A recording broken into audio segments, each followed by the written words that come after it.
आदरणीय जित झिंगोय पंचायत के मतदाता भाइयों एवं बहनों, ध्यान रहे आगामी 24 नवंबर को होने वाले चुनाव में आप अपना एक एक कीमती वोट, एक एक बहुमूल्य वोट डोली छाप के सामने वाले बटन दबाकर पूजा कुमारी जी को विजय बनावे। जी हाँ माता एवं बहनों, नौजवान किसान भाइयों, भूलेंगे नहीं डोली छाप जो कि क्रमांक संख्या 6 पर है। डोली छाप पर बटन दबाना है और फिर से पूजा कुमारी जी को अपना पंचायत समिति बनाना है।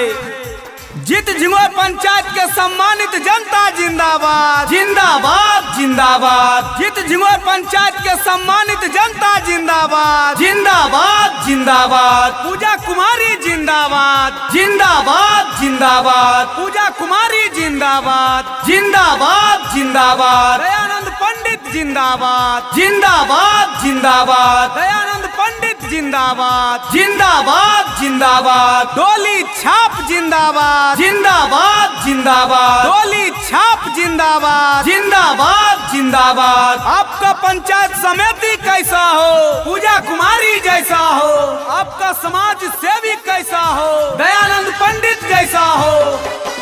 पूजा कुमारी जिंदाबाद जिंदाबाद जिंदाबाद। 6 नंबर डोली छाप पे बटन दबाई दी हो, फिर से पूजा कुमारी के पंचायत समिति बनाई दी हो। Mix by Kiran recording studio 30 सुनो हो चाचा, सुनो हो चाची, बतिया नहीं भूलई हो। पूजा कुमारी के फिर से अपन पंचायत समिति बनई हो। 6 नंबर डोली छाप पे बटन दबई हो। 6 नंबर डोली छाप पे बटन दबई हो। याद रखियो डोली छाप भूल नहीं जई हो। याद रखियो डोली छाप भूल नहीं जई हो। 6 नंबर डोली छाप पे बटन दबई हो, फिर से पूजा कुमारी के अपन पंचायत समिति बनई हो। तो याद रहे जन जन के चहेता, गरीब गुरुओं के नेता, गरीबों का बेटा भाई दयानंद पंडित जी के धर्म पत्नी पूजा कुमारी लेकर आई है डोली छाप। जी हाँ, जो कि क्रमांक संख्या 6 पर है। याद रहे माता एवं बहनों, नौजवान किसान भाइयों, डोली छाप पर बटन दबाना है और फिर से पूजा कुमारी जी को अपना पंचायत समिति बनाना है। वृद्धा पेंशन और करेल प्रधानमंत्री आवास हो।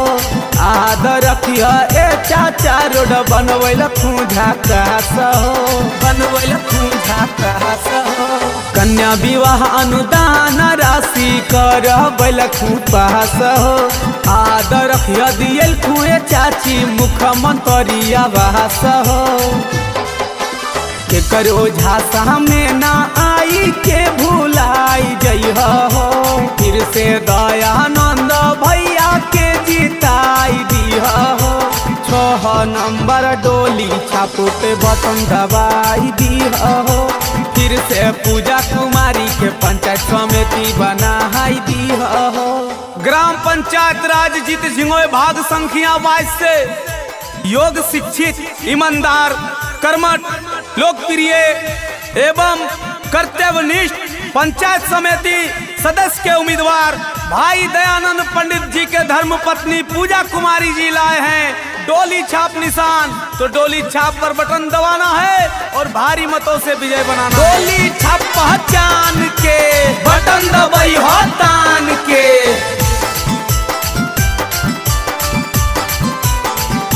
6 नंबर डोली छाप पे बटन दबाई दी हो, फिर से पूजा कुमारी के पंचायत समिति बनाई दी हो।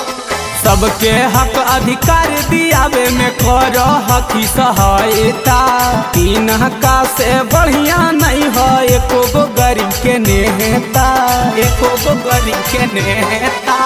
सबके हक अधिकार दियावे में करो हकी सहायता। नेता नहीं बन के घर घर के बेटा। बटन डोली छाप पे बाकी दबाई दी हो मिथल से रंगीला के बात ना भुलाई जाइ हो फिर से पूजा कुमारी के पंचायत समिति बनाई दी हो भैया दयानंद पंडित के मान सम्मान बढ़ाई दी हो जित झिंगोय पंचायत के सम्मानित जनता जिंदाबाद जिंदाबाद जिंदाबाद। जित झिंगोय पंचायत के सम्मानित जनता जिंदाबाद जिंदाबाद जिंदाबाद। पूजा कुमारी जिंदाबाद जिंदाबाद जिंदाबाद। पूजा कुमारी जिंदाबाद जिंदाबाद जिंदाबाद। दयानंद पंडित जिंदाबाद जिंदाबाद जिंदाबाद। दयानंद पंडित जिंदाबाद जिंदाबाद जिंदाबाद। डोली छाप जिंदाबाद जिंदाबाद जिंदाबाद। डोली छाप जिंदाबाद जिंदाबाद जिंदाबाद। आपका पंचायत समिति कैसा हो पूजा कुमारी जैसा हो आपका समाज सेवी कैसा हो दयानंद पंडित जैसा हो। आदरणीय जित झिंगोय पंचायत के मतदाता भाइयों एवं बहनों ध्यान रहे आगामी 24 नवंबर को होने वाले चुनाव में आप अपना एक एक कीमती वोट एक एक बहुमूल्य वोट डोली छाप के सामने वाले बटन दबाकर पूजा कुमारी जी को विजय बनावे। जी हाँ माता एवं बहनों नौजवान किसान भाइयों भूलेंगे नहीं डोली छाप जो कि क्रमांक संख्या 6 पर है डोली छाप पर बटन दबाना है और फिर से पूजा कुमारी जी को अपना पंचायत समिति बनाना है।